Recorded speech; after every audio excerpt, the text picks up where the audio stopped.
আসসালামু আলাইকুম। অফিস শেষে বাসায় যাচ্ছিলাম, তো ব্যাগে এক প্যাকেট বিস্কিট ছিল। ভাবতেছি এই বিস্কুট আর আমি খাবো না, এই বিস্কুটগুলা ওরে দিয়ে খাওয়াবো। আপনারা ভিডিওটা দেখতে থাকুন। বিস্কুট খাওয়ার শেষে আরো একটা সারপ্রাইজ আছে, চমক আছে। আই নে,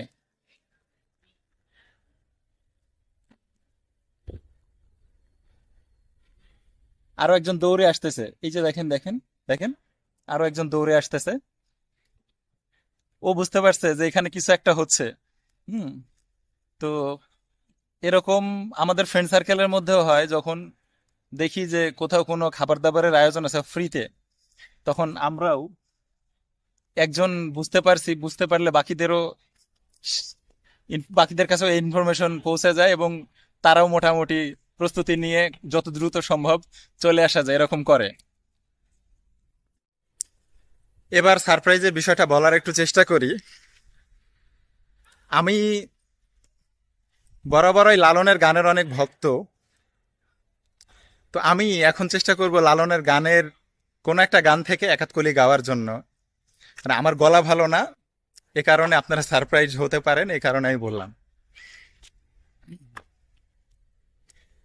সত্য কাজে কেউ নয় রাজি,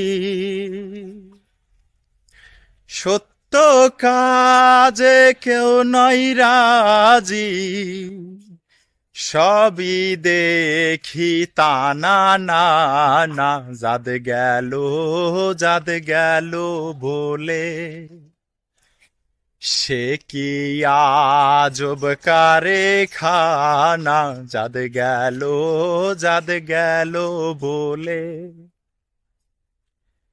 এ কি আজব কারখানা। আসবার কালে কি জাত ছিলে, এসে তুমি কি জাত নিলে, আসবার কালে কি জাত ছিলে, এসে তুমি কি জাত নিলে, কি জাত হবা যাইবার কালে,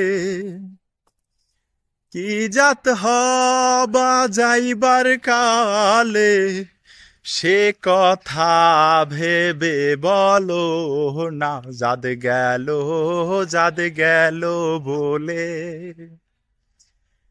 এ কি আজব কারখানা, জাদ গেল, জাদ গেল বলে, এ কি আজব কারখানা। ধন্যবাদ সবাইকে।